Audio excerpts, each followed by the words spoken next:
Okay, stop. Stop. Okay, stop. Stop. Okay, stop. Pause here. Okay, stop. Stop. Stop. Stop. Stop here. There's so many.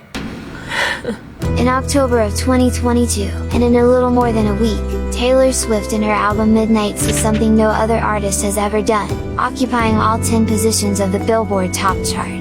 Success at this scale isn't just about the music, it's also about the unique way Taylor engages her fans, through secret messages planted in her albums, music videos, interviews and social media. All of this has contributed to her pop stardom and world domination. So we sat down with 3 Taylor Swift experts to discover all the ways that Taylor engages with her fans through encoded messages.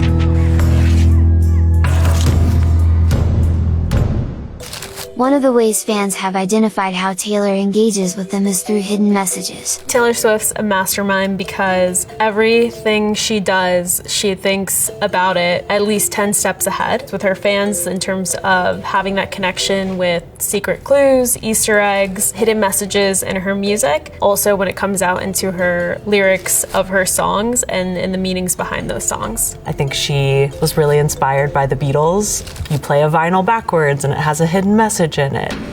She had kind of interpreted that for an age where maybe you couldn't do that on vinyls with CDs, so she hid these little coded messages in her liner notes, starting with that album. Going through the album booklets and seeing how in the lyrics there would be capitalized letters and you would get the album and try to decode like what could that secret message be. My favorite encoded message is from the Red album, the hidden message Maple Lattes within All Too Well. It kind of goes back to show that like an inside look into her diary, which is a connection between her and her fans. And there was that tabloid and that paparazzi photos coming out of her from Central Park. Fans will know, refers to a certain ex of hers.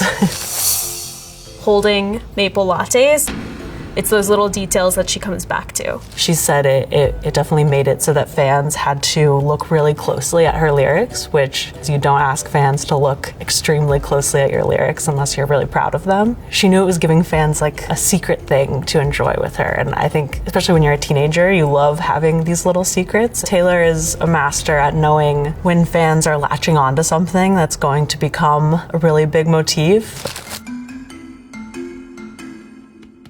So it started from these encoded messages for the first albums and up until 1989. Now it's within visual media. Her music videos are huge clues in terms of what she leaves her fans. She keeps up with how her fans are interacting, how her fans are consuming media. When Harry and Taylor were seeing each other, there were photos of them both wearing matching paper airplane necklaces. And then in the Style music video for 1989, she was wearing the paper plane necklace and everyone blew their minds, confirming seemingly that the song was about Harry Styles. When I first saw the Love Story music video, Justin Gaston plays her love interest in the music video, and he has this shaggy haircut. Obviously very 2008 boy vibes, but it gave a very Joe Jonas look. And I don't even think Love Story is about him necessarily, but they would have been sort of embroiled at this time. So I liked the idea that she had put this guy in the music video who kind of looked like someone she had dated. She does a similar thing in I Knew You Were Trouble from Red, and her love interest is this guy with, he wears like a fedora, he has interesting glasses, he has a lot of tattoos. People think the song is about John Mayer, and this love interest kind of fits that description at the time. When Taylor Swift released the music video for Look What You Made Me Do, fans speculated that there are hundreds of hidden clues throughout. So we put these 3 experts to the test to really decipher. How many hidden clues are there? I think she's kind of jokingly said, there's even more than I know. The limit does not exist, no. I've been preparing for this moment for years. Okay, stop. I guess we can pause here. Stop.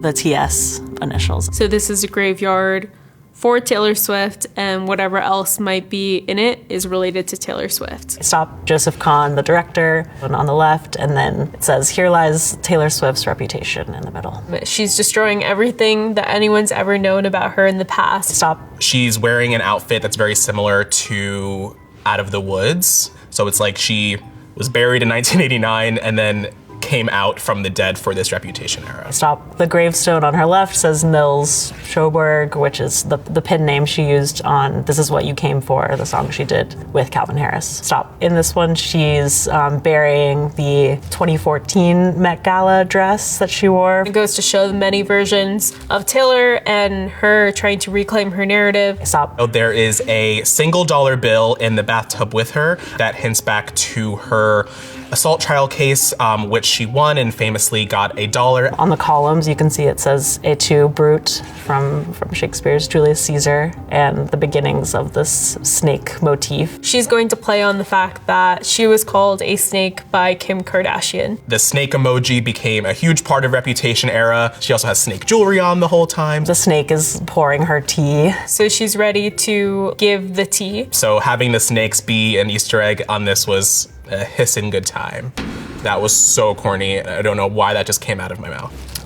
Stop. Taylor has a haircut that resembles what Katy had at the time. Of course, she'd had minor drama. And is holding a Grammy Award, which is something that Katy Perry infamously, sadly, does not have. And then stop. Here we have some of her backup dancers from the 1989 tour are playing the paparazzi. She seems to be playing with this idea of people think I'm doing these things all for attention. Stop. The gold plating in front of her, it says Stream Co. She's alluding to this very public battle with Spotify. Pause here, again, with always just having a squad of girls all around her. Everyone's wearing the cat masks, reference to the cat she owns. Everyone can take the money, that's fine, but all she cares about is just securing herself. Okay, stop. In 1989, she was known for having a girl squad. It was kind of criticized as like, oh, you only are friends with hot people. In this factory type of setting with Taylor being that headmaster leader. In charge of her friends. We can pause here. She's surrounded by all of these people wearing I Heart TS shirts. Taylor and Tom Hiddleston, when they were seeing each other,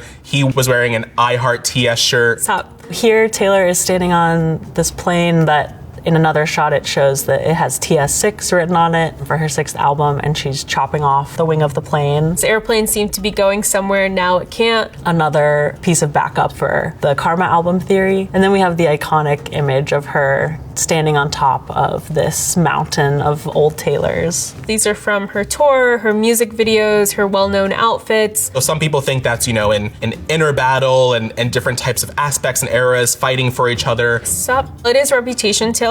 She's talking into the phone. Did you want Taylor? Like, oh, she's dead. She has literally killed every iconic look, everything that we've known about Taylor. Pause here. In this part, we see all of these old Taylors in discussion with each other. This is the first time that we've seen Taylor depict the old era's Taylors. You can see like Junior Jules Taylor is wearing the white shirt from the You Belong With Me music video that now has her updated friend roster on it. The VMA's Taylor is just kind of stunned, doesn't know what she's doing. She really was playing into that here. Okay, stop. Stop. We can pause here. Stop. Stop. Stop.